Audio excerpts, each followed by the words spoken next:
Welcome to Ben and Curt Till It Hurts, the culture cast caught at the crossroads of curation and castration. I'm Ben. And I'm Curt. And we have a guest. Woo! Woohoo! Hello. Who are you? I'm your wife, Megan. I'm here again. Yes. Back from the Tom Waits episode. The triumphant return. True believers, longtime listeners will remember the Tom Waits episode where we did all those great albums. Now we're here to talk about something completely different. Yes. The great Francis Ford Coppola film, Apocalypse Now, and the documentary about the film, Hearts of Darkness. Two classic pieces of filmmaking, in my opinion. I can agree with that. I think we can... We're off to a good start. Yeah. I agree this was a good movie. We have to feel each other's opinions out about this movie. Did you like it? But before we get into that, Curtis, how are you? I'm good. I only have one thing. I know all of our listeners love my Fallout updates. Yep. And so I've been playing Fallout. And we need a theme song for this. I know. I should put something in the background. Real quick, I did something I've never done in a video game before because I've never played on computers. My Fallout New Vegas is super buggy and something was completely broken.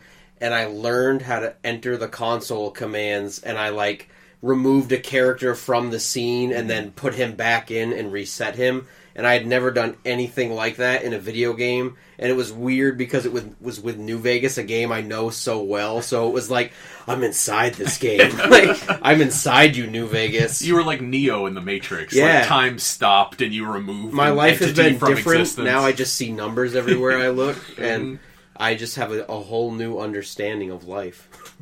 And that's all I've done. Just more New Vegas. Yeah. Curt. How are you Curt two? never changes. Yeah. I'm good. I had a dream featuring Jay-Z last night. Whoa. Yeah, weirdly. A-lister dream. It was me and some other dude, and Jay-Z were hanging out like buddies, and I rode a dirt bike, and I bunny hopped the dirt bike onto a park bench, and Jay-Z laid down on the ground as though he was so impressed by what I had done that he just laid down on the ground and started staring at the sky. That's a dream to have. It was one of those weird dreams where you you wake up at 5 a.m. It's like, all right, well, I'm not gonna stay awake. I'm gonna go back to sleep, but not for a full sequence of dreams. So I think it was a half-baked dream that my brain didn't put together the pieces well enough, so nothing made sense. Have you ever dreamt about Jay-Z, Megan? No, never once. I don't actually know if I know what Jay-Z looks like. What? Not really. Okay. Well, how are you doing, Megan? I'm good. I brought something, so I'd be prepared. I got a record in the mail the other day. Shaky Graves. Ooh. Can't Wake Up. New album. Came out. Super good. It's on Spotify. Everyone should listen to it. It's a departure. From his previous work. I will check it out. It came out this year, you said? It came out 3 days ago. Oh, then I have to check it out. Yeah, brand spanking new. It'll go into my list of yearly album checkout things. Proper indie record from Dual Tone.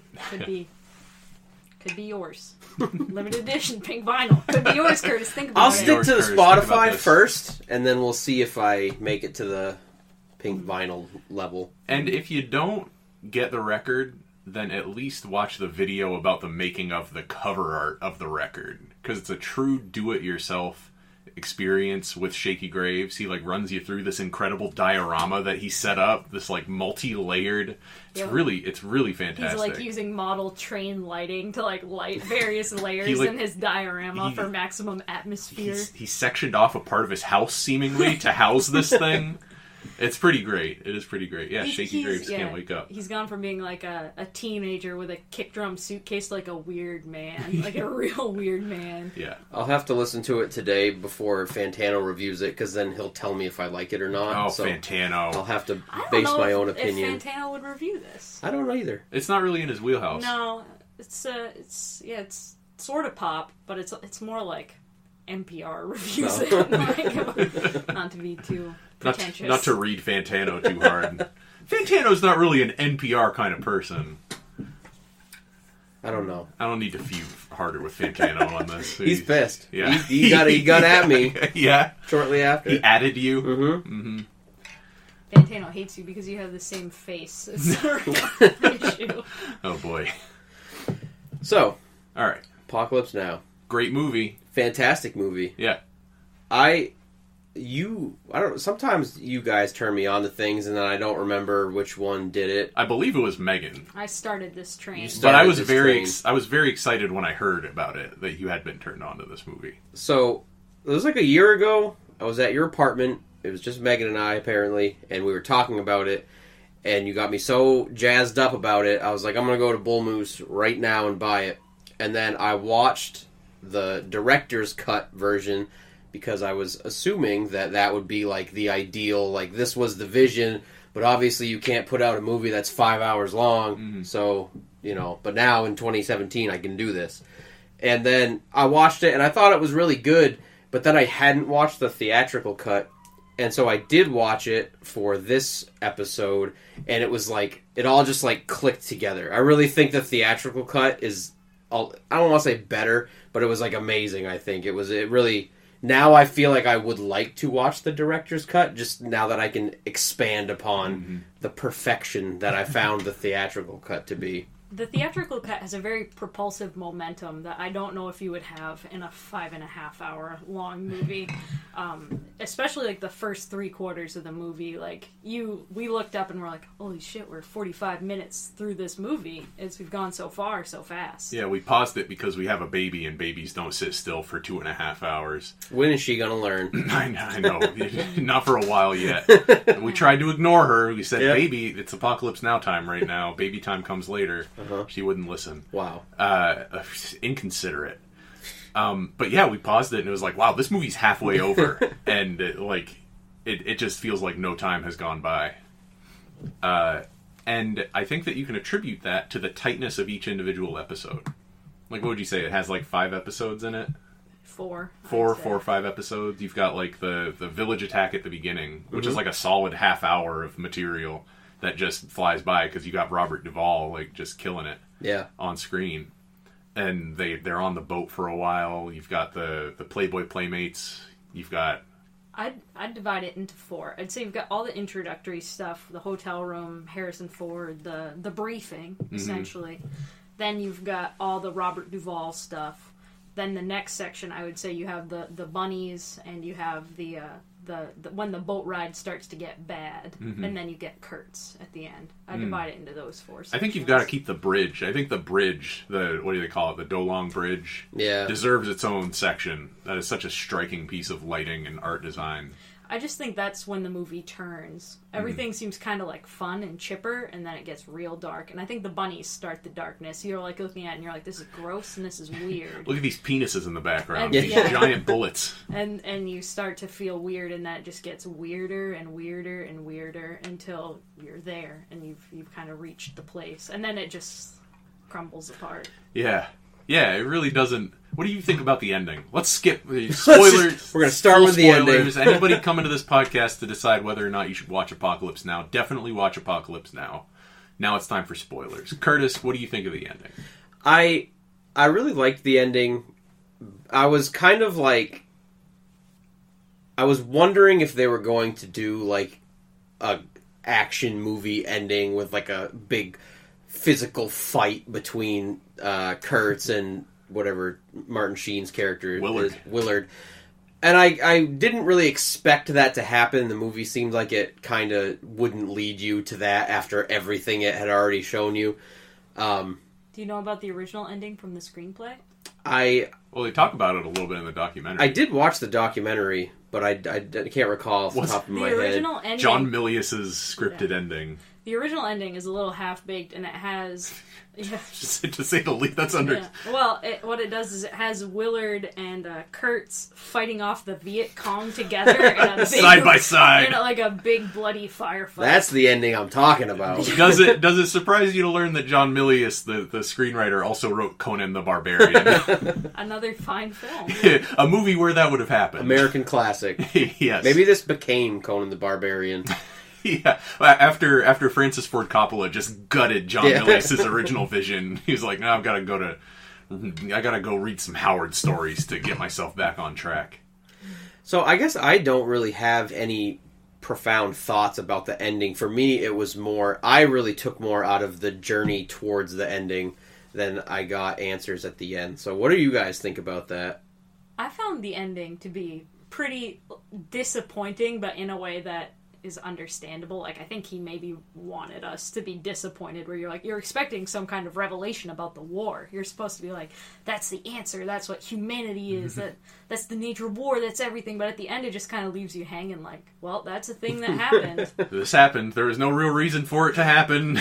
Nothing really came of it. Which might be exactly what he's trying to say. Like, maybe that's just a convenience thing, where it's like, well, the end of the movie was kind of a cluster, and this is how it fell out, but conveniently, that's how, like, the universe also works, like a convenient case of convergent evolution. Well, do you two know anything about the actual fallout at the end of the Vietnam War? Not really. So the United States trained the South Vietnamese army to kind of carry on, similar to what we did in Iraq after we kind of started pulling out of there, and a similar thing happened. Was like we funded them for a few years, but after 3 years, Congress, and amid, I believe, like a presidential regime change, defunded the South Vietnamese army, and they were just destroyed by the Northern Communists. Just destroyed. Like, they didn't even put up a fight, really. They had bad equipment, they had bad training, they had officers that didn't give a shit, and they just got ended. They disintegrated badly. So, you know, what happened at the end of the Vietnam War? A power vacuum was left, and bad shit occurred. And I think that fits pretty well with the ending of Apocalypse Now. We've talked about, me and Benjamin, because we're married, we talk about these things. We talk almost every day. Wow. Almost every day we talk. We were talking about how, I thought the movie would have been better if it ended right when he leaves that temple and he looks at the sea of people and they all get down, instead of him making it back to the boat. Grabbing the kid and grabbing Lance, rather, and making it back to the boat. Well, because there's this idea that it's like, you know, even Coppola even says this, there's this idea that he confronts the god and becomes him, and that would leave you in that place, but instead it feels like he undercuts even that message by being like, well, he does, but then he gets on the boat and goes back to his life ostensibly. Who knows? Like, what kind of life can this man possibly What does Willard look like? He wasn't doing great before he went on this journey, can't imagine. Let's do like a 10th grade English class assignment about this and like write a sequel to Apocalypse Now. There is that line, like, as part of his narrative as he's leaving, that he really has no interest. He feels like he's not a part of the army anymore. Like, he's beyond that now. Which is probably what Curt's felt as well. Yeah. And I think I did like the ending. If it had ended where he saw the sea of people, I think I would have walked away with the impression that he had just become Kurtz and now he was going to stay there. But I like that he came that close to where he was really on the same page as Kurtz, and then was still able to pull himself back. He sidestepped that. He even saved that little crazy kid that surfer boy. Just took to that lifestyle way too quickly. Oh, yeah. It was just like, hey, I'm here. This is me now, by the way. Lance is the acid story. Yeah, Lance went crazy. I have a theory, I guess, about people going native being represented by that camouflage face paint that they put on. Like, towards the end, Willard puts the face paint on. Kurtz at one point puts the face paint on. And after he drops acid, this kid puts the face paint on. And that's him assimilating to the jungle. He's decided that he's in it, you know. But don't get off the boat. Don't ever get off the boat. Speaking of even if you want mangoes. I think that like tiger scene was one of the most important scenes in the whole movie, because I think, like, for me, I think the movie felt more like this Odyssey, and I felt like what I took from the movie was these very isolated events that were just connected by this river trip, and that was at the point where things start to get really bad. And I think when they jumped out of that boat, it wasn't for all the other things they wanted at the other stops. It wasn't for fighting, it wasn't for Playboy bunnies or cigarettes or booze or pinups. It was just, we want some mangoes. It was just a sweet treat. Chef wants mangoes. Yeah, and then on that little excursion, they start to talk about, I was a saucier, I'm from New Orleans. On this attempt to just have like an innocent, sweet treat, it brings up this memory of who he was before he was a soldier. And then as he's telling this story, a tiger pops out and it chases them back to the boat to go further up the river. And it really sank in as like a punishment. Like, you can't get off this boat. You you gave all that up, and now you have to go forward. I like the way the scene unfolds too, where the chef is talking, and then Willard like quiets him down and is very carefully looking around, and it's so tense and so quiet. You don't know what's going to happen. Then the tiger jumps out. And then a real tiger shot. lunges out at you. Yeah. Then there's the idea that it's like the further down the river they get, the more the jungle itself rejects them, how much they don't belong there, how they need to stay on their little boat because the jungle doesn't want them. Like the indigenous people show up and they're throwing like spears and arrows at them, and the tigers, and just it's all the malaria and Curt's like they don't belong there, and it like that is what eats them. The forest. They are utterly rejected. That tiger thing was. I felt so bad for that little pig on a string. Yeah, I know. They don't mention it, but I assume the tiger eats the pig. Yeah, I mean, I would think probably that's how you get them to perform. They're like, we haven't fed this tiger for a week. Was that a real cow that they killed in that movie? It looked like it was probably pretty real. Yes, it was. And it was... Well, I'll tell you, a lot of people up in arms about that, by the way. It was very read the IMDb unsettling reviews. to me. I don't like to see animals die. I mean, I eat them all the time, so... But that's just part of it, I guess. And I guess the cost of having it in a movie can be worth it, but... I felt bad for that cow. Well, they were going to kill the cow anyway. Yeah. I actually did a little research on that today. Francis Ford Coppola said they were going to kill the cow anyway. But, you got a truck full of cows. But there's been that was not corroborated by anyone. Well, and you can see that pretty clearly in the documentary, that like that whole day when the indigenous people were there, or like the whole time the people were there who played the natives that Kurtz had kind of gotten to be his personal army. The whole time they were there, it seemed like communication was not great. Can we just take a moment and admire Francis Ford Coppola for the weird stuff he did to make this movie happy? He's like, oh, the U.S. won't help me make a movie about Vietnam? I guess I'll deal with the Philippine government. Yeah. I'll make a deal with the Philippine military. I don't want to ship in a bunch of actors from France. I want you to go to Hong Kong and find me as many French-speaking people as you possibly can. Yep. I don't want to have to dress up extras every day. How about we parlay with the local natives and have them in the film? Like, very resourceful. Yeah, well, he's getting stuff done. He's in a very weird way. He's a true auteur, you know. Like, say what you want about the auteur theory, and he seems to have a very healthy idea about how important other people's contributions are to the eventual film as well. But like that guy goes out on a limb for his movies. Yeah. He does not take the easy path. He has a vision, and he seems to have stuck to it pretty darn closely. At the great expense of his personal mental health. I also respect, though, that even though along with being so committed to this film, he was also able to get, like, United Artists to front more money. It seemed like, as dedicated as he was, it wasn't, like, a craziness thing. It was just, like, people seemed to have faith in him, even though they filmed for, like, 230 days or whatever it was. I think he went the other way. He's like, so much money has been dumped into this movie. If you don't front the rest, it's going to mean nothing. Like, you're going to get nothing. Our deal, nada. Like, plus, he had, like, all his skin in the game. All of his money was already in. So it's like, come on, guys. They didn't really have that much choice other than... And, like, he made The Godfather. Yeah. he had... It wasn't like blind faith. He... really cashed in those Godfather 1 and 2 chips. He'd also come off The Conversation. Yep, which was another very, very important film in the 70s. Critically well received. Yeah. He had yet to make Godfather 3 and Jack, so... Oh man, Jack was him. It sure was. Which I think is a great movie. But we'll do a Jack episode. Oh man. We won't have to do that. The only way we'll do a Jack episode is if we do a Francis Ford Coppola series. I think it would be worth it. I think I could do a whole... It's not like he makes terrible movies. That's true. So, put it on the list. Yeah, we'll put it on there. Did he do a boxing movie? Was Raging Bull him? Was that Scorsese? Someone? Oh, maybe it was Scorsese. I don't know. Anyway, moving on. Yeah. What else is there about this movie? There's a lot. It's so... Can we just talk about the characters? Yeah. Can we just talk about one character in particular? Can we talk about Willard? Can we talk about Willard? Like, Willard was amazing. Mm-hmm. The movie showing Martin Sheen's, like, deranged breakdown was amazing. The documentary, like... You know, Martin Sheen's such a sweet little man. Yeah, they got him, like, falling down drunk. Or he got himself falling down on his drunk. birthday. Yeah.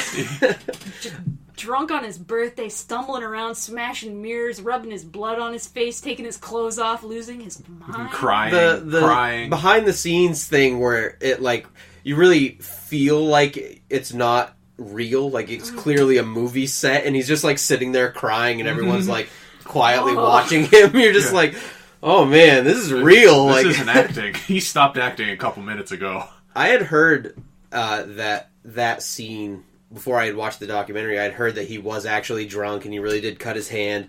And I thought, like, I didn't necessarily disbelieve it, but it really felt like one of those things that felt like it could be a movie myth. Like an urban legend. Yeah, and then I was, like, watching that documentary. I didn't realize that the behind the scenes was so well documented that it was just like, yeah, no, that's 100% real. There's and we've got it all on verifiable proof that certainly happened. You can watch it happen again. Yeah. Also, shout out to Eleanor Coppola for filming the Yeah. whole thing. For making an incredible For documentary. what seems like kind of a busy work project her husband gave her. Yeah, He's when like, you're "To not keep busy on- watching our kids, just, like, keep a camera running. You know, do a diary. You're gonna want Well, from the diary, Yeah. it sounds like she was an accomplished diarist. Like, I wonder if she has any published memoirs or anything, because her diary entries that she was reading were, I thought, great. It's also very funny. You just hear her Francis update where she's like, Francis is having a hard time.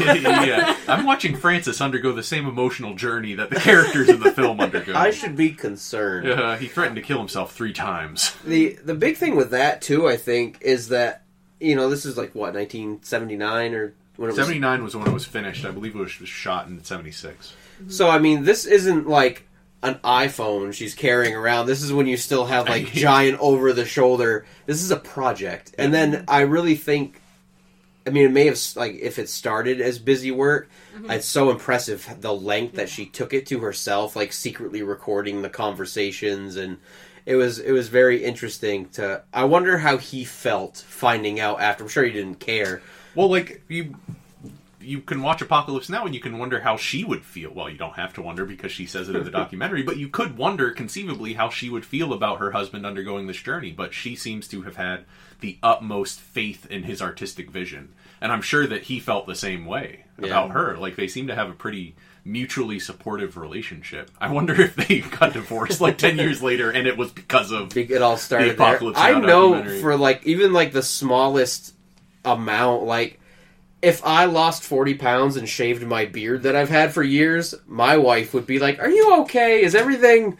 You seem like you're going through a lot, and you're going through big physical changes. Like... I think he was being pretty clear about how not okay he was. There's more than one shot in the movie of him holding a gun to his head. Like, I really like the... just looking sweaty and despondent in every scene. The little phrase where he was essentially like, I'm trying to tell you this is gonna be a bad movie. Like, this is not gonna end well. Why won't anyone believe me? He and Eleanor Coppola have been married since 1963. Exquisite. So perfect. They seem to have... I think that their marriage is something fascinating to watch in the documentary as well. But yeah, they're listening to those conversations was great. So, other characters. I'm not done with Martin Sheen Oh, yet. Sorry. let's open that back up. Sorry, Martin Sheen. I got a couple things about Martin Sheen.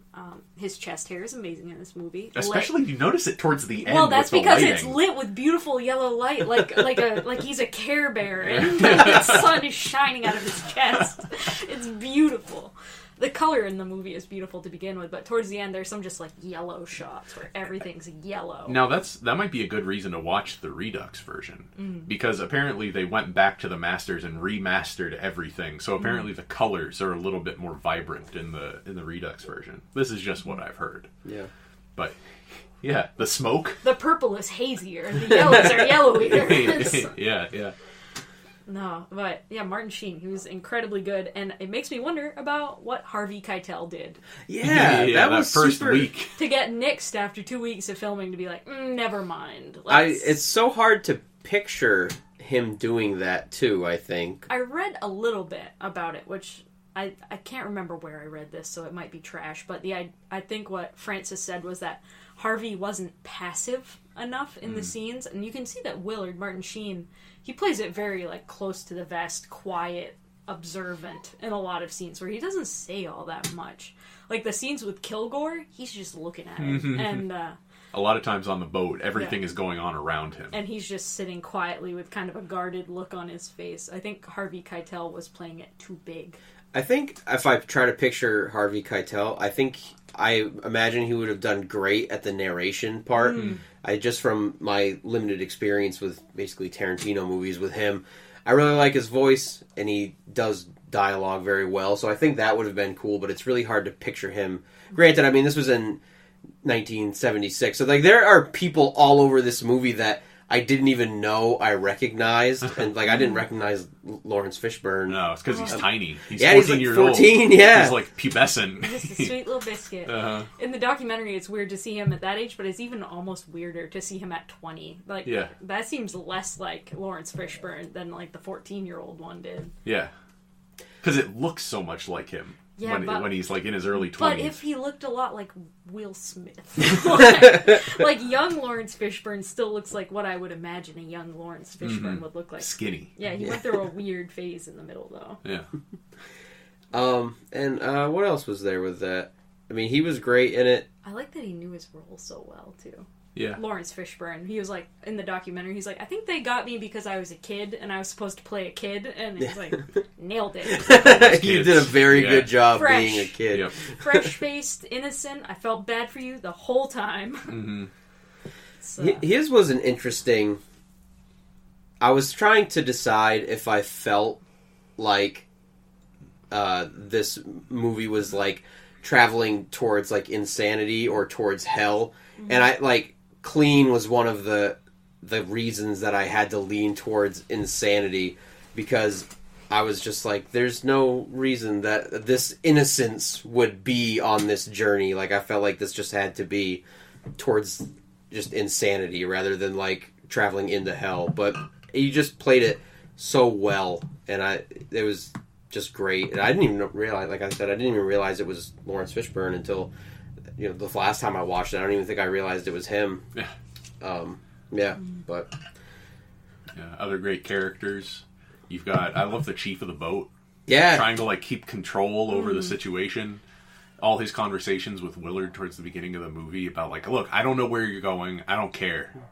All I've been told is that we have to do this. This is my boat. And we're doing it. And then towards the end when he starts to be like, no, we're not doing that. And Willard's like, yes, you are. Right.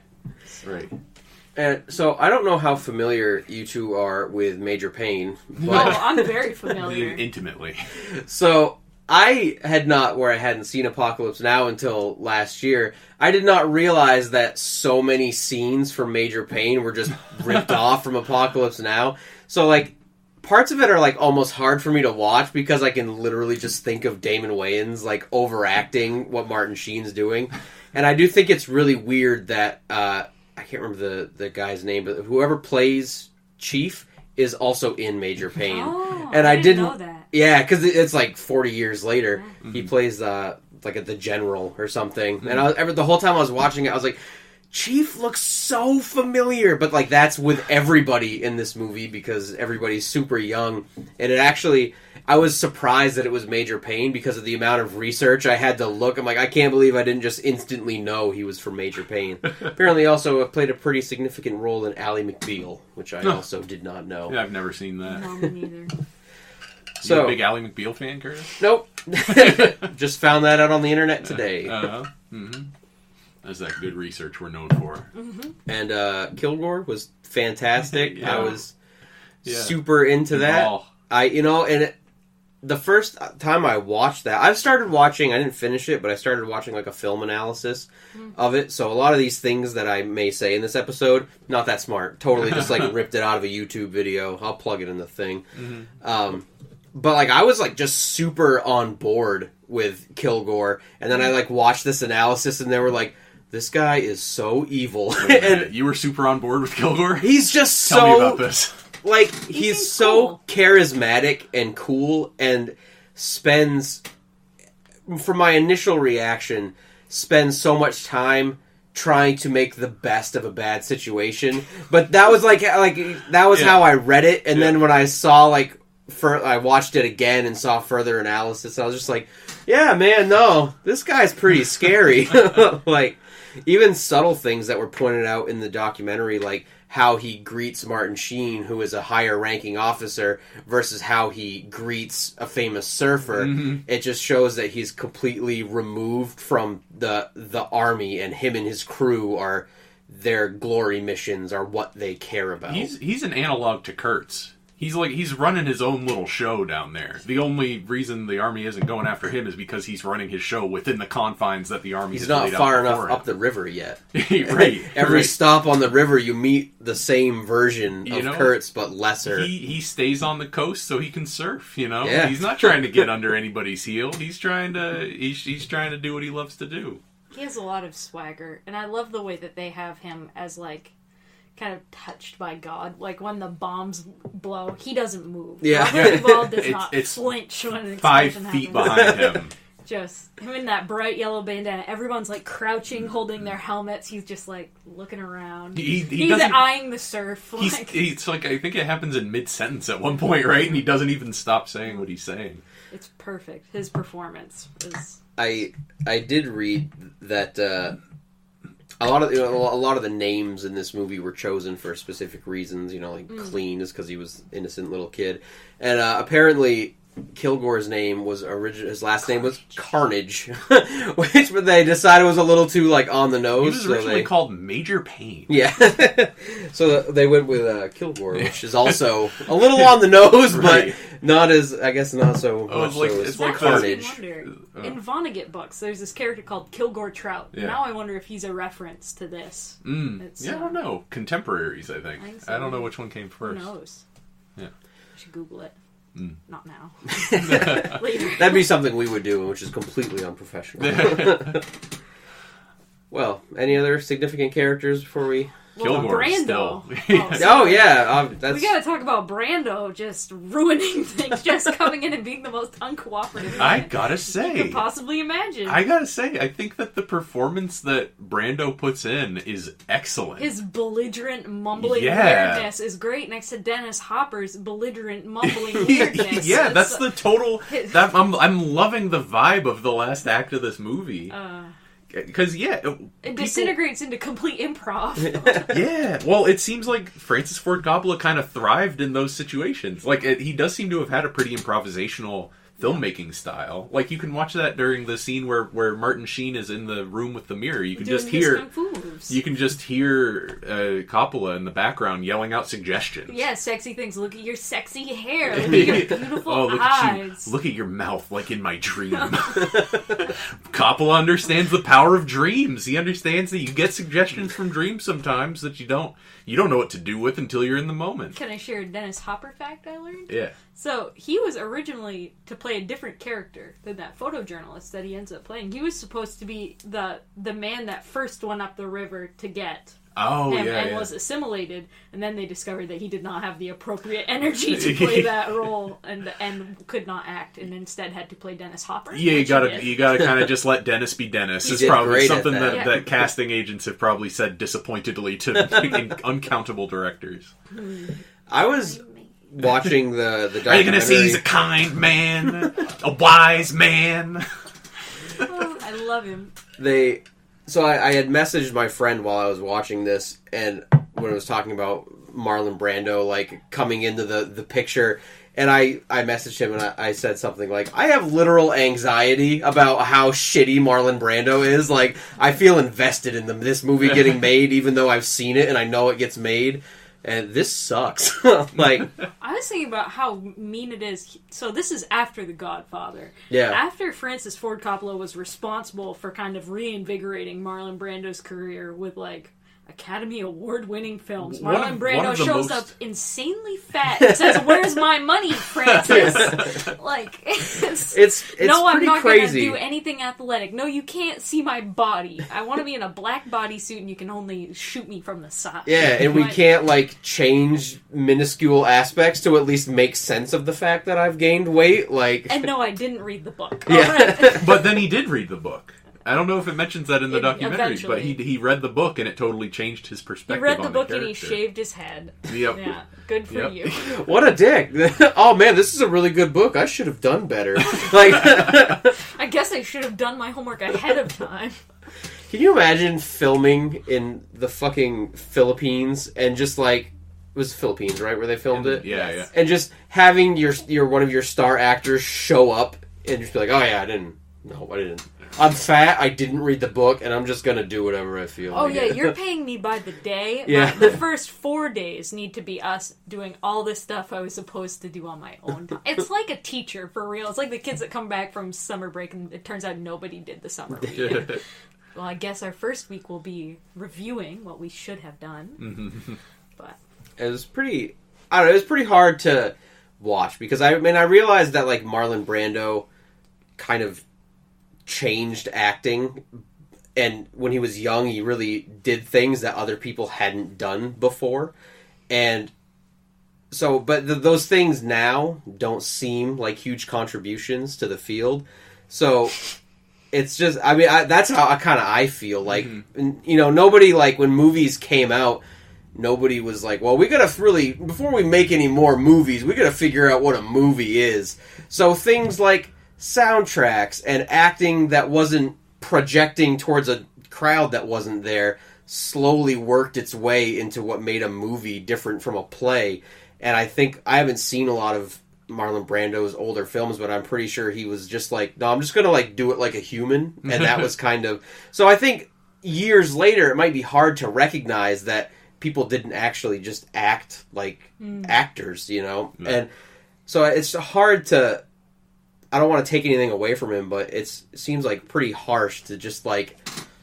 It seems like a pretty dick move to just like gain super crazy weight and just not give a shit about anything other than yourself, which seemed kind of how he came into this. I'm gonna try to flip the tone a little bit, and I'm gonna say he was struggling. I'm gonna say, well, yeah, he was. He did struggling not want from, to get super late fat. career. Yeah, he didn't seem to be in a very happy place at the time, and I think we can all relate to that. And also, you say correctly that. Marlon Brando had this great role in The Godfather from Francis Ford Coppola, but also Marlon Brando made The Godfather in a way what it was by turning in this incredible performance. Like, Francis Ford Coppola doesn't seem to be someone who dictates exactly what his actors should do. He lets them discover the roles and discover the characters, and oftentimes discover the lines that they're going to say themselves. Mm-hmm. And in that same spirit, I think that Brando's performance came out great. I think that whatever he was doing vibed really well with what Francis Ford Coppola was looking for. And insofar as the structure at the end of the movie falls apart, it doesn't not work, right? Like, the movie, it's not like people say Apocalypse Now is a masterpiece up until the last act and then it's complete garbage. The last act is controversial, sure. But there's a strong case to be made for the idea that it's like the perfect ending to this movie. I think half of the success of his performance can be placed solely on the lighting department, who very carefully created this amazing set of just darkness and shadow and contrast, and his pale, bald head in the light is like, it's the most menacing thing you can imagine. Like, I don't even think I heard his words during those scenes. I wasn't listening. He's mostly reading poetry. Yeah, he's improving, poetry, mumbling, and rubbing his noodle there. And, like, it's just the menace of his physicality. The words he says are, like, irrelevant. But. No, I disagree. And at very least, whatever the words he's saying, whatever the content of the words he's saying. Except for that grocery clerk line. I love that line. Yeah. Yeah. You're a grocery. You're an errand boy sent by a grocery clerk to collect a bill. Yeah, I think that Brando puts in like a career best performance in this movie. I disagree. I thoroughly. This comes from a man who hasn't seen A Streetcar Named Desire. Yeah, you're right. I think the ending is good, but I wouldn't say that the performance makes it like a perfect ending. I think from a person who's pretty new to Apocalypse Now, everything that I had, like, when you watch a famous movie and you pick up like, oh, like I didn't realize Major Payne was ripping this off. Oh, that's what I love the smell of napalm in the morning comes from. All of that stuff seems that like cultural references to Apocalypse Now seems pretty front loaded towards and maybe that's just because the movie gets so weird, maybe people stop like paying attention, but I think the legacy of this film, I think really is kind of more towards the front and middle. I think the end is fine and it doesn't fall apart, but I don't think that it's like grandiose or a perfect ending. Like I think it's just a suitable I do like the idea ending. Of a fallen god rotting in his monkey temple, though. Like, and Brando turns that performance in. He does, and it I guess would have that been is terrible. on his shoulders. It would have been terrible to try to make the John Milius scripted ending with Brando. That would have been like comedy gold. Yeah. That would have turned. I was just saying, that would have been the kind of shit ending that like invalidated the rest of the movie and made it a laughing on stock. The table, though. No, yeah, Francis Ford Coppola, I believe. He nixed that from the very beginning. He's like, it's not going to end like that. But on the other hand, he had all these like physical things that he had planned. He wanted Brando to be like this big, strong, virile man, and then it's like, oh, we can't do it like that. Which, if you see him in the documentary, you're like, yeah, I don't buy it either. Yeah. I was telling you, they used a lot of cool tricks to make Brando seem more imposing. Like, they used a stunt double for scenes where he's shot from behind that is much, much taller than he is, to make him seem like, if he can't be really burly, at least he can be, like, hulkingly big. And like, mythic in his bigness. There are a lot of a lot of shots in the movie where he's just a shape. Mm-hmm. Yeah. Yeah. And he's always wearing black to blend into the blackness of the shadow. So you can't really... A lot of the times he's a floating head laying on a bed. But... I think... I will say for how his character was treated in the film, I think it was probably the best option given all the scenarios. Like, the original ending was obviously not a good idea. If he had gained weight, I don't think it would have been done as I think as a viewer I wouldn't have been satisfied if I sat through this movie and then showed up and he was just like a big glutton that it just like I wouldn't have been as satisfied by that. I was satisfied with his performance. I think probably the choices he made about the character, given what he brought to the table, I think he probably did do the best that could have been done with that.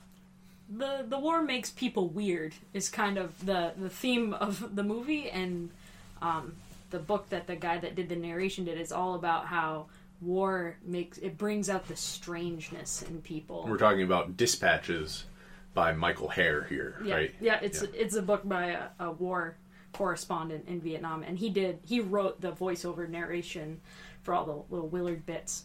And he's a great writer. It's a great book. It's about 3 photojournalists loose in Vietnam, one of whom is Errol Flynn's son, who went missing after Vietnam. Very weird. Good book. Everyone should read it. But in it's been heralded as one of the best books about Vietnam because it's about all the little personal stories. It's kind of like, I was going to say, it's kind of like The Things They Carried, except for less saccharine. It's. I do really like that the movie isn't about Vietnam. I really like that you just see all these little... It's about the guys. Pieces of... Yeah, exactly. The guys that were there. And I like that it just kind of devolves and each set of events has less and less humanity to it and working towards this big jungle castle thing. As someone who saw the other version, do you think having that French plantation scene makes it more about Vietnam and therefore the thing about that, I really didn't like that scene. I thought it was super long and just like distracting. And maybe now with like why I'm excited to watch it again and just kind of now that I know what the movie's about, I can just take it all in. But the whole thing was just really weird, and I think it was, you know, meant to be like dreamlike and kind of like stepping back in time. But I think that most of the stuff from the Redux is just like, some of it, I don't think that it all should be there, all shouldn't be there. But I remember watching it just as like a first time viewer that I thought that was just like super out of place and super weird, too long, and then they left and it felt even more like an isolated event than everything else that happens because it just felt so out of place. But, yeah. I think that the reason you mentioned that so much of the cultural influence of Apocalypse Now is like front loaded to the first episode of the movie, essentially. Because that's where the funny stuff That's is. where the funny stuff is, very much. And Robert Duvall can be thanked for a lot of that. He turns in such a charismatic performance. Charlie, don't surf. Don't surf. Yeah. You surf. You want to fight or you want to surf? Those are your options, or whatever he says. But it's interesting to me because the line that he says, "I love the smell of napalm in the morning," is often taken out of context and I think misrepresented. I think that a lot of people who reference that line don't capture the heart of the line. It's the capstone to that whole episode, right? I believe it's the last thing anybody says. That little monologue that he has. I love the smell of napalm in the morning. And then he describes the smell of napalm. And then he says, someday this war's going to end. Gives them that little smile, that little frown, right? He does he's bummed. It's going to be over. He's bummed, and he thinks that they're not, they don't recognize how sad it's going to be when this war ends. It's like it's high school graduation. Yeah, right. Right. These are the best days of you guys' lives. And I think you guys need to take a second to smell the napalm. You need to take a second to appreciate how good you have it right now.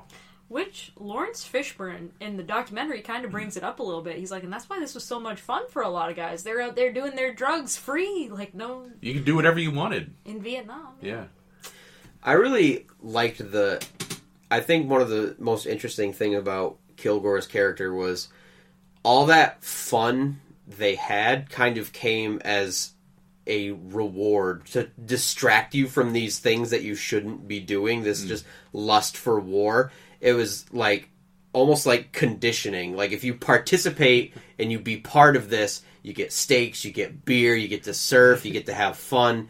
And I liked that he is portrayed as such a charismatic person who is untouchable and he can't be hurt in this war. He just has this light around him. But he does have this understanding that he is aware of the situation more than he's leading on to the men underneath him, that this won't last forever, and he's doing what he can to perpetuate that for them, for their group. Well, the thing about Kilgore is that he thinks war is fun. Yeah. He thinks the killing is fun. He thinks it's a game. Like, that's why they go in playing fucking Ride of the Valkyries. Really on the freaks him out. Yeah. Like, he's laughing about it. He thinks it is a grand, impressive gesture. Like, I think that Francis Ford Coppola is kind of talking about, it's like, this is the spectacle of war, and it's supposed to be very impressive. Yeah, when the Americans go in. Exciting, like, Yeah. They even, I don't, it was kind of... it contrasts that little boat scene later, where you, like, this is what war really is. The scene, I don't even think he ends up being kind of played as a joke, but I do even appreciate, like, where that's, like, the first major stop that they make. Mm-hmm. You still see some of the humanity in that, where there's that little Vietnamese person with like his guts in a hat that he's holding into himself.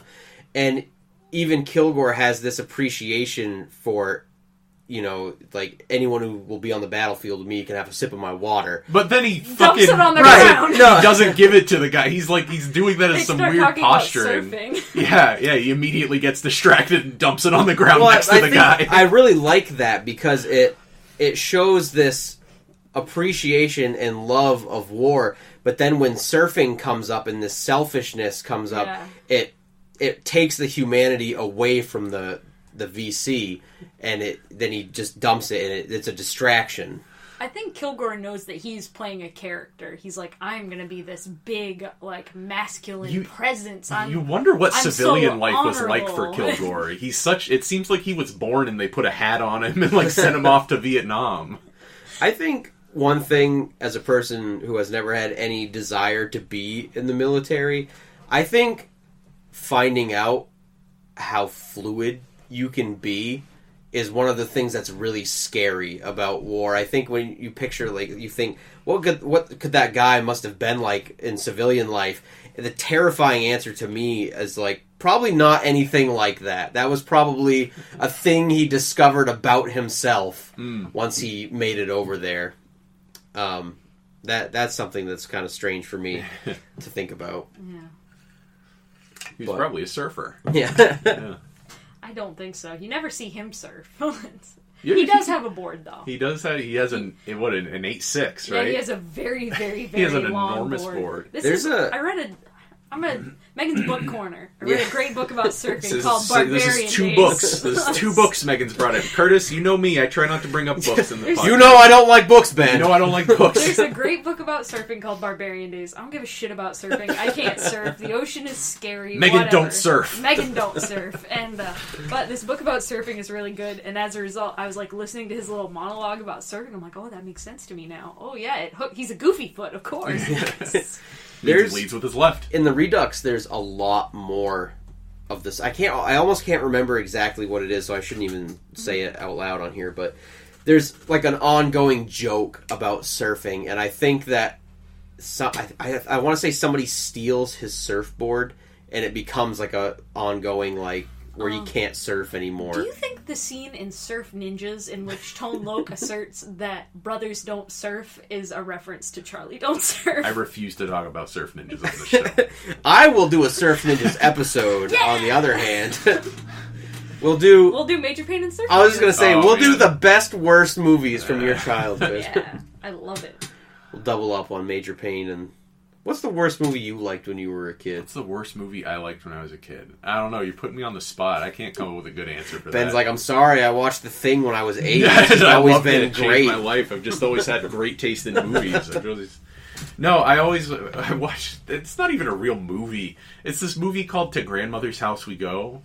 Merry Melodies or something. I've never heard of that. Yeah, no, it's not a real movie. It's like a kid's movie. Merry Melodies was those like orchestrated cartoons, right? I don't think it was actually Merry Melodies. Man, I can't remember. I'll have to ask my sister. We'll look Friend it of up. the show, my sister. Previous guest Yep. on the show. Yep, I'll have to ask her what that movie was. I ask her every 3 years or so. Like, what was that movie that we used to watch with like I don't know. I'm chasing a movie from my childhood that I can't find. Yeah. It took me years to even find out what it's called because it's so vague. It's just called The Christmas Toy. So that's really hard to find. If you know it's about Christmas, really hard to find out what it was called. But it's a Jim Henson movie that's kind of just been like swept under the rug. It's on VHS, never been put on DVD or Blu-ray. Wow. It's like $20. If I wanted to spend $20 on a VHS tape, I could buy it. But it was kind of like a precursor to Toy Story, where toys come alive. Okay. The other thing being that if you are seen, you are frozen forever. Whoa. And it's That's about... dark.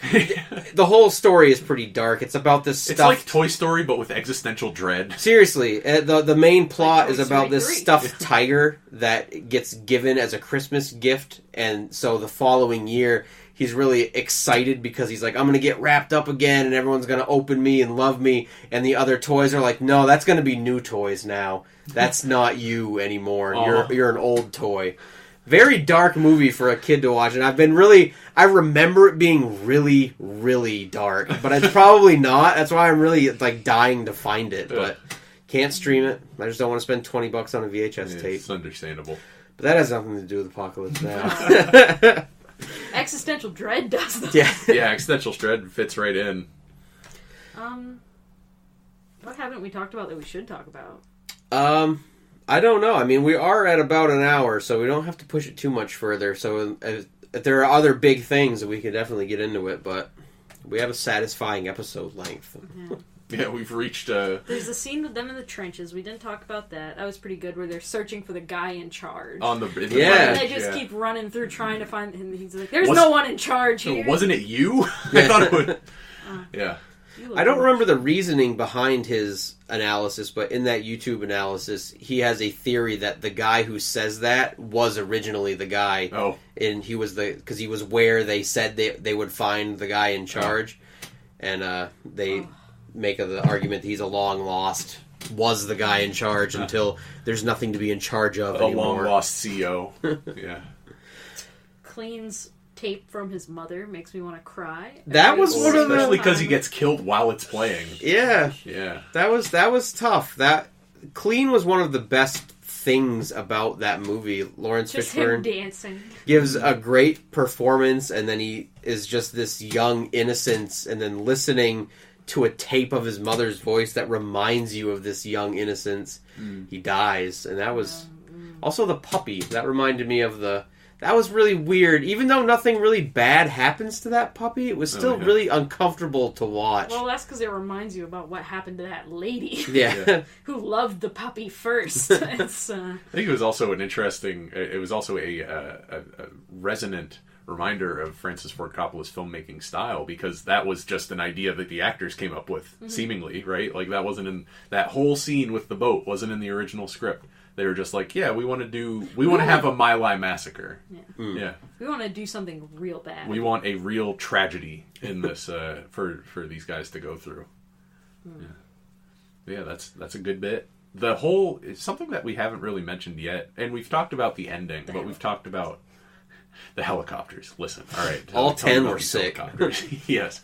The movie opens on helicopters, right? That's, I think, one of the most iconic opening shots. The fact that none of those helicopter pilots spoke English is the thing that we should all be impressed by. They didn't. The ones who were there for rehearsals weren't there for the actual day, and the helicopters could be taken away at any moment. And yet, the helicopters had this fantastic ballet that they do. And I can't look at a ceiling fan without thinking of helicopters in Apocalypse Now. It's been intrinsically linked. That is, and that's the magic of fades in film. Like, Coppola's fades are out of fucking control in this movie.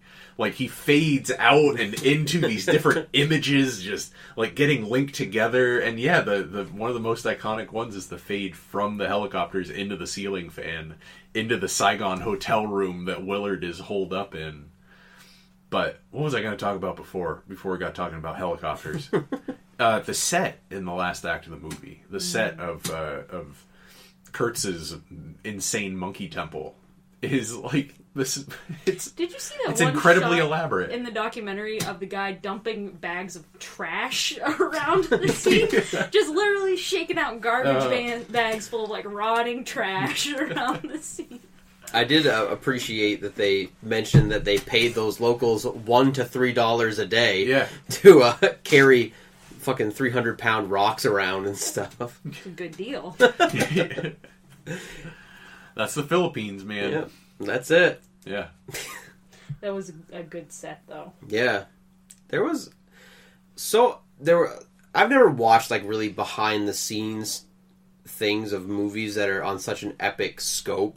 And it's always crazy to me when you look at like the shot of like a camera shot, like how little you have to pull back to be like, oh, this is not real at all. This is definitely a movie. You can literally stand 1 foot behind the guy with the camera, and it's just a completely different world. It's an illusion. Yeah, you're creating an illusion within the frame. And seeing how big those sets were with like the explosions and the helicopters, it all just seemed so big. And to have it with how crazy everything was filming, to see how that all actually came together and having your explosions line up correctly and everything like that, it was pretty intense to look at. Most of the movies that I get interested in watching behind the scenes things are like Kevin Smith movies, so it costs like $20 to make it, and like it was all in this store, so that was the store. Like, that's the set tour. Like, yeah. Can I bring us to the world of IMDb real quick? Please. Yeah. All right. What are we looking up? All right. I was reading through 1-star reviews of Apocalypse Now. Oh man. Right, because that's the kind of thing that I like to do. And so you bring reviews to the table a lot. I do. I like to bring a little critical eye, a little critical flavor. It really lets you into the mind of the viewer. You know, yes, the average Joe movie guy. Do you think that the guy leaving a 1-star review on IMDb on Apocalypse Now is your average Joe movie reviewer? I think that he might be a listener of the podcast. I think that might be pretty far towards the end of not average. I think we know the specific person. Let me just share this with you, okay? This is Showtime 22282. Mm-hmm. He's left 4 reviews on IMDb. I'm going to read you 2 of them. Oh, okay. All right. First one, Apocalypse Now. 1 out of 10 stars. Boring is the title of this review. This movie was filled with melodramatic acting, bad humor, Horrible character development, no action, subpar editing, awful music, and oh yes, the Redux version is over 3 hours long. I loathe this film, and will never understand its appeal. Come to think of it, I'll never understand the appeal for The Godfather either. Give me Goodfellas any day. Strong hot take there. Oof. I think Francis Coppola is the most overrated writer-director of all time. Give me Robert Zemeckis or Steven Spielberg, and I'll be a happy little boy. Huh. Whatever it is that people see in his movies, I will never understand. You know what I think? It was the 70s and everyone was on drugs. That must be the reason why everything was so weird. I know people are going to respond to this and say, you just didn't get it. I got it. I got the whole stupid movie, and I thought it stunk. Right? Strong words at the end there. Ending, I got the right? whole We were talking stinking about movie. we were talking about that. We should put that on the tight shit wall when we get there. Just that phrase, because I think that towards the end of the David Lynch series, you could have just. I was Showtime 222 22282. I know Ben. I know you're going to respond to this and say you just didn't get it. I got it. I got the whole stupid movie. I got Mulholland Drive, Ben, and I thought it stunk. All right. Next review, X-Men: The Last Stand, 1 out of 10 stars. Uh-oh. So he only leaves passionate, angry reviews. Yep. After that, The Incredibles, 10 out of 10 stars. Pixar over DreamWorks? I think so. Does anyone disagree with that? I think that's probably the Road the most... to El Dorado is by far the best animated the most movie ever agreeable made. statement. Yeah, that's milquetoast. Last review, all right, this is the real one. The Boondock Saints. 10 out of 10 stars. Oh, no. Full circle. Title, retarded? Ha, you make me laugh. That's a troll. That is definitely not real. Mr. Road needs to hit the road on trying to touch base with this movie. Next, you'll probably say that Memento sucked. Oh, that's fake. That's fake news. That can't that be real. Is not real. That can't be real. Sorry, this movie confused a simple mind like yourself, but it hardly ran off of other movies' storylines. That's why this movie got rated so high by all of us IMDb reviewers, and I doubt there are that many 13-year-old boys rating this movie. Final sentence? There was a firefight. He just ends the review with a quote. I think that has to be a troll account. You think? That's too far. I got it. I got the whole stinking review, and I thought it stunk. Yeah. That's most IMDb reviewers are very positive about this movie. See, I frequently stay out of that. It's a good move. I'm happy to enter the mire because every once in a while you find gold. All right, every now and then you find gold. I don't think my life's any better for having heard that. Benjamin made me guess which movie got 10 out of 10, and Megan guessed it. One try. That was her first try. I said, this guy loves the Boondock Saints. This is a Boondock Saints This is a viewer. simple-minded man that loves the Boondock Saints. You know, I think that just points out that we're just on a similar wavelength to Showtime 22282 because we came to Apocalypse Now pretty quickly after coming to Boondock Saints. Yeah, we're in the... That felt natural to us. Next we have to do X-Men: The Last Stand. Yeah, I mean... Ugh. Let's just do all the X-Men movies, back to back to back to back. All the X movies. You know what? Low key, they're low key holding it down. I haven't seen all of them, but everyone hates the DC. Everyone praises the Marvel. Your X-Men movies, I think, are like your JV team. See, I like all of the X-Men movies because I think the X-Men are the most enjoyable of all the superhero team-ups. Mm-hmm. Yeah. Come at me, bros. No, I mean, I haven't seen many of them, but I think that... Do you know what there are a lot of in the X-Men?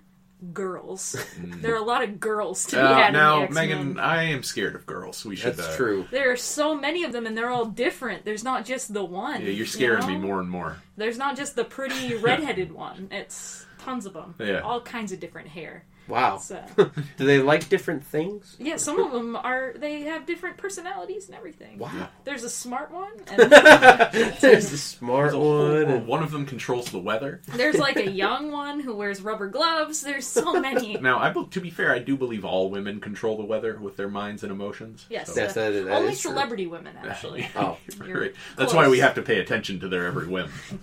Other women exist that was aren't a Maria celebrities? Bamford bit that we were just ripping off, by the way. Sorry, Maria, I know you're listening. But yeah.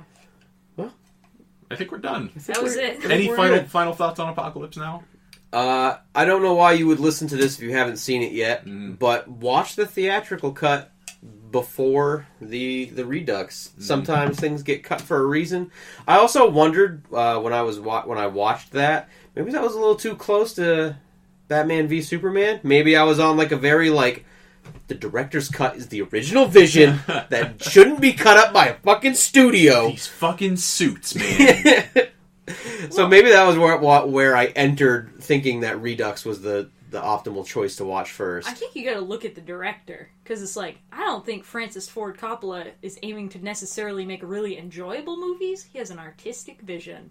And sometimes it's like, yeah, let the studio have at this. Like, let them make it enjoyable for us. Like, make it into a movie. I want the Apocalypse Now that is the vision of Francis Ford Coppola circa 1978. When he's like really rushing to slap it together because he's months and months over his deadlines. Exactly, because that's a more authentic version of himself. When you put him under pressure, you're going to get the most pure version of that vision. I like the thought that sweating deranged man is the most authentic Francis Ford Coppola. That's the most authentic Francis Ford Coppola while he's making Apocalypse Now. Like, if you give him 20 years to think about it, you're going to get a different Francis Ford Coppola.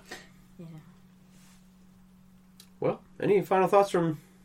Was that your final thought? I think that Apocalypse Now is a great movie. I think it's one of the best movies ever made. I can get behind that. I think that Hearts of Darkness is an excellent documentary that if you're interested in filmmaking, you should watch. Yeah. It's almost as good as the Troy Duffy documentary. I'm going to say that if you are interested in the kind of vignettes about characters that you see in this movie, you should read Michael Hare's Dispatches about the Vietnam War. It's very funny and very sad and very interesting. Yeah, I mean to read it. I read a little bit of it in preparation for this episode, and it's like taking the narration from Apocalypse Now and blowing it out into its own thing. It's like Hunter Thompson stories if they weren't all lies. If they weren't all bullshit. Hey, you like Hunter Thompson? You also like the truth? Give Michael Hare a try. Pick one.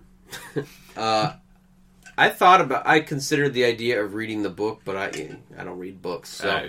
Are we talking about reading Heart of Darkness? Yes, I switched over to Heart of Darkness. I think it's a loose adaptation. Yeah, that was what made me so interested to read it. The individual episodes are completely different. Yeah. Yeah, the focus of the book is completely different as well. That's what interested me, where it just, I wonder how much, like, what the original vision of that story was and how much was taken, because I don't think it's very similar. I feel like this is a paper ready-made for an English class.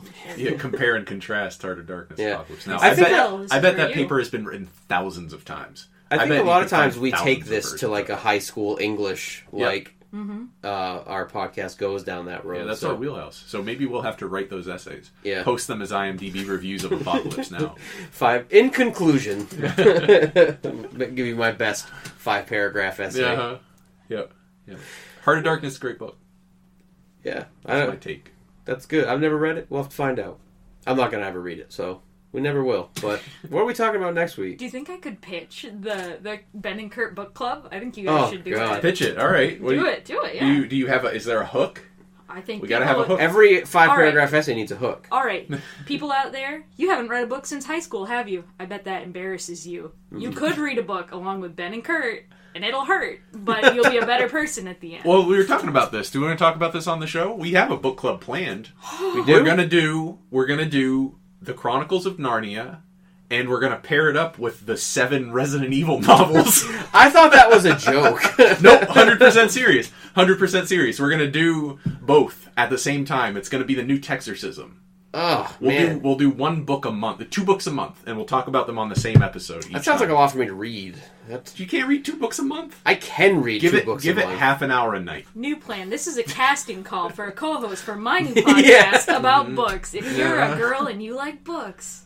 Hit me up on Facebook. Can I be a guest on your podcast? No. On your girl page? Nope. I'll produce your podcast for you. Exactly, on the Black Gold Network. Yeah. Yes. Build that brand. Expand. I can't even play music out. I'm gonna start thinking about what to title our Resident Evil, the Chronicles of Evil. We can think of something better than that. What are we talking about next week? Road Warrior? The Road Warrior. Yes. Yes, the great film, the great Australian film. I can't even remember the name of the guy that directed it. Mel Gibson's in it. The guy's name is George, who directed it.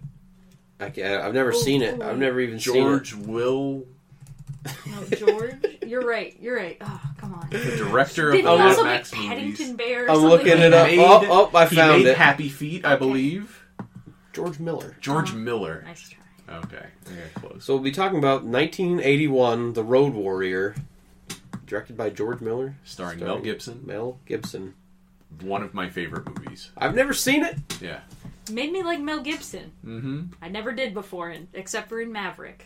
You know, see, I was bummed out because I really liked Mel Gibson, and then all the stuff happened. And Don't make me come to bat for Mel Gibson again on this podcast, Curtis. It's made me enough of a pariah.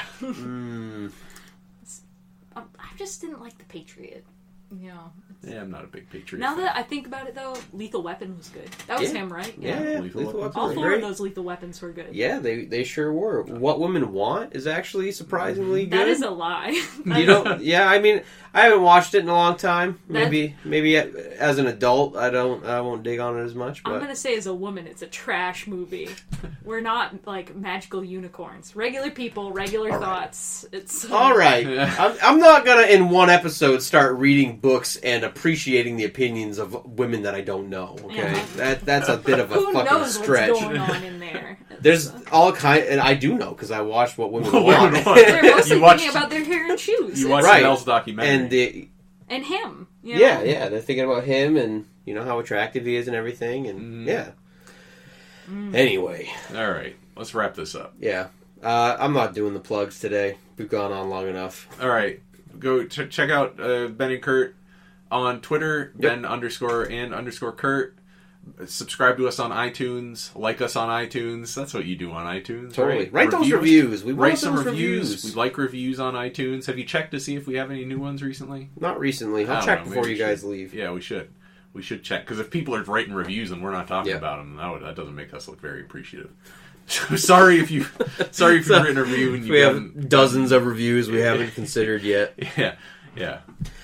Yeah. Check us out on YouTube. Yep. Ben and Curt Till It Hurts. Just search it. It's fine. Yeah. You'll find us. Thanks for listening to this. As always. Thank you, Megan, for being on the podcast again. Great Thank guest. you for having me. We'll have you on for a video game someday because you two Stardew have a very Valley. common video game interest. Yeah. Yep. I'm into it. I've caught all the fish. Oh man, I'm not even. Megan is well on her way to finishing Stardew Valley. I'm going to win. to wringing it every ounce of content out of that 100%. video. Then you're gonna start playing mods, and you say that, but once that thing in your life is over, you'll be pretty surprised how far you'll go. In fact, I know in the past you have dabbled in fan fiction, and if you're willing to dabble in fan fiction, you're beyond All right, mods. I guess that's Stardew fanfiction in a way. Yeah. I'm making my own story. You're gonna start programming You're gonna own make mods. your own mod for Stardew Valley. It's gonna be the exact game you want. I'm gonna play it and love it more than Stardew Valley. Well, there's Stardew Valley news, I'm right? so excited Chucklefish. for the co-op. to Me come too. out. We'll have to start a cooperative file unless you guys have plans to do that. I don't want to I step on can't play anyone's that toes. fucking game, man. Wow. I can't play that game. Don't insult me right now, Ben. Not at the end of the show. That game is my David Lynch for you. That's strong. I don't know if you know how strong that is. Maybe I'll play the next Chucklefish game that comes out. Let's put The it this Magic way. School. I've put in 200 hours on my farm. Benjamin has put in 5 hours on his farm.